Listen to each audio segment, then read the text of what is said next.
Boa noite, queridos irmãos, queridas irmãs.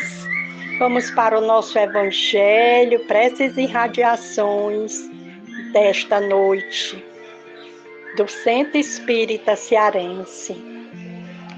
Essa doutrina que nos orienta os passos, que nos orienta para nos melhorarmos, sempre moralmente, espiritualmente, nesse aprendizado que Jesus nos deixou, nessa tarefa linda, maravilhosa, da qual nós estamos engajados.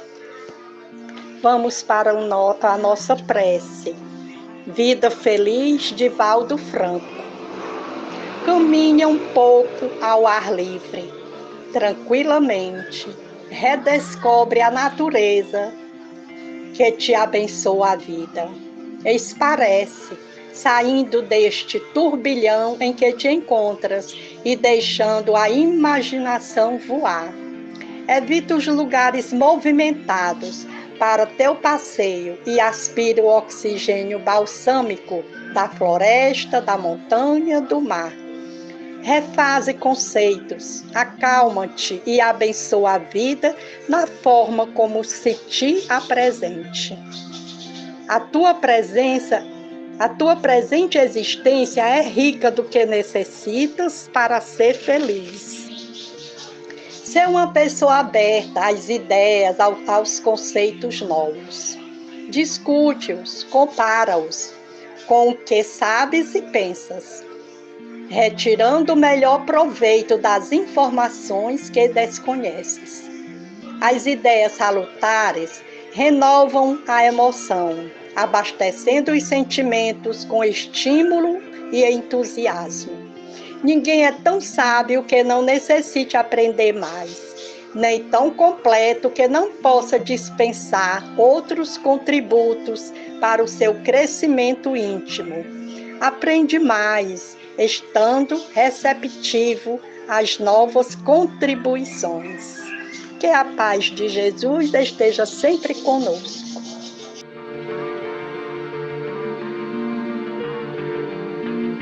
Uma boa noite a todos.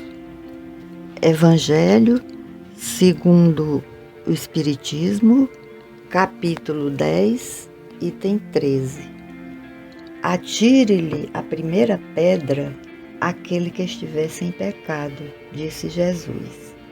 Esta sentença faz da indulgência um dever, pois não há quem dela não necessite para si mesmo. Ela nos ensina que não devemos julgar os outros com mais severidade do que nos julgamos a nós mesmos, nem condenar nos outros aquilo de que nos absolvemos. Antes de censurarmos uma falta a alguém, vejamos se a mesma censura não nos pode ser feita.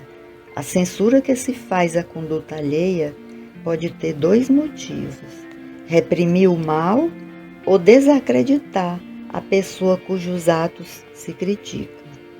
Este último propósito nunca encontra desculpa, porque no caso só há maledicência e maldade. O primeiro pode ser louvável e constitui mesmo, em certas ocasiões, um dever, porque daí pode resultar um bem e porque, a não ser assim, jamais o mal seria reprimido na sociedade. Aliás, não compete ao homem auxiliar o progresso do seu semelhante, não deve, pois, ser tomado em sentido absoluto este princípio: não julgueis, se não quiserdes ser julgados, porquanto a letra mata e o espírito vivifica.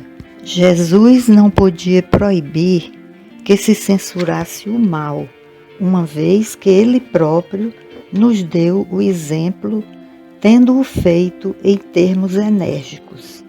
Quis, porém, dizer que a autoridade para censurar está na razão direta da autoridade moral daquele que censura. Tornar-se alguém culpado daquilo que condena nos outros é abdicar dessa autoridade, é privar-se do direito de repressão. A consciência íntima, além disso, negar respeito e submissão voluntária àquele que, investido de um poder qualquer, viola as leis e os princípios que está encarregado de aplicar.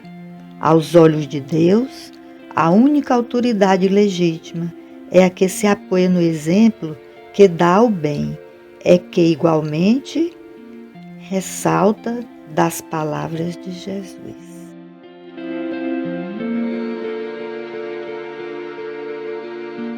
Boa noite a todos, irmãos de caminhada, mais o Evangelho à luz da doutrina espírita. Disse Jesus: aquele que estiver sem pecado, atire a primeira pedra. Nosso Mestre, sabendo a condição de todos nós espíritos reencarnados em um mundo de provas e expiações, com certeza já compreendia a condição de toda a humanidade terrena. Então, ele vem nos alertar e ensinar que não devemos julgar com mais severidade os outros do que julgamos a nós mesmos, nem condenar em outrem aquilo de que já nos absolvemos. Irmãos, temos que ter muito cuidado como estamos nos conduzindo, principalmente nós espíritas. Vejamos bem, antes de atribuirmos a alguém ou a um grupo de pessoas uma falta, percebamos se a mesma censura não nos pode ser feita. Consideremos também que Jesus não nos orienta a tomar ao pé da letra seu ensinamento.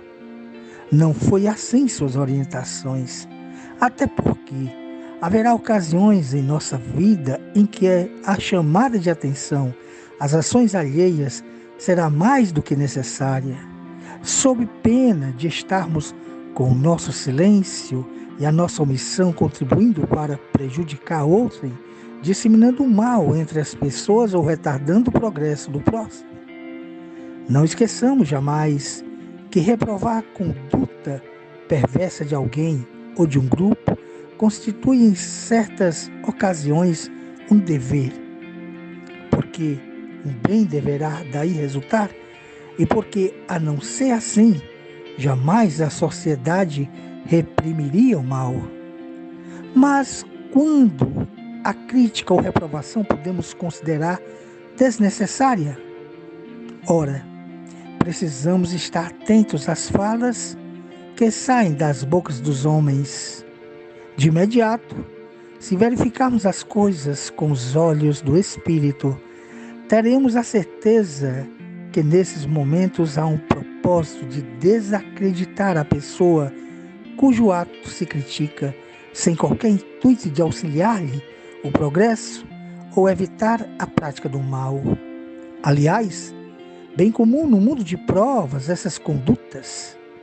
Na verdade, este propósito nunca tem escusa, porquanto se trata de maledicência e maldade de quem critica. Sendo assim, irmãos, se estamos realmente vivenciando o Evangelho, antes de julgar ou mesmo violentar o próximo, sejamos indulgentes para com ele quanto o seríamos para conosco. Sigamos com Jesus. Muita paz.